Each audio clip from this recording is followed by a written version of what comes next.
5வது வீடியோ என்னென்னா, ஒரு குரங்கு நான் உடனே இறங்கலைன்னு சொன்னேன்ல, அங்கே அப்படி உட்காந்துருக்கேன். எனக்கு ஒரு 4 அடி தள்ளி நான் சாய்ந்து நின்னேன் பாருங்கள் ஒரு வீடியோவில். அந்த கம்பி மேலேருந்து ஒரு குரங்கு உட்காந்துருக்கு. நான் இங்கே அதுக்கு ஆப்போசிட்டில் ஒரு 4 அடி 5 அடி தள்ளி உட்காந்துருந்தேன் கொஞ்சம் நேரம்.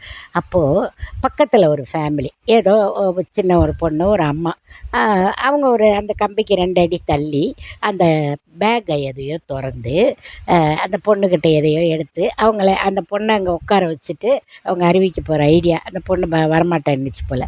அந்த ஜிப்பை திறந்து உள்ளெல்லாம் அப்படி பார்க்குறாங்க, ஏதோ பண்ணுறாங்க அவங்க. இந்த குரங்கு ஒன்று உட்காந்துருந்ததுங்க. அதோடய ரியாக்ஷனை பாருங்கள். இதை அசிங்கமாக பண்ணுறேன்னு நினைக்காதீங்க, அதோடய ரியாக்ஷனை மட்டும் பாருங்கள். இப்படி உட்காந்துக்குச்சுங்க. அந்த இது மேலே இப்படி உட்காந்துக்கிட்டு நான் அதை பார்த்துட்ருக்கேன். அவங்கள அந்த குரங்கு பார்க்குது. எப்படின்னா, இந்த பையை அப்படி எட்டி பார்க்குது. அடுத்த வீடியோவில் சொல்கிறேன்.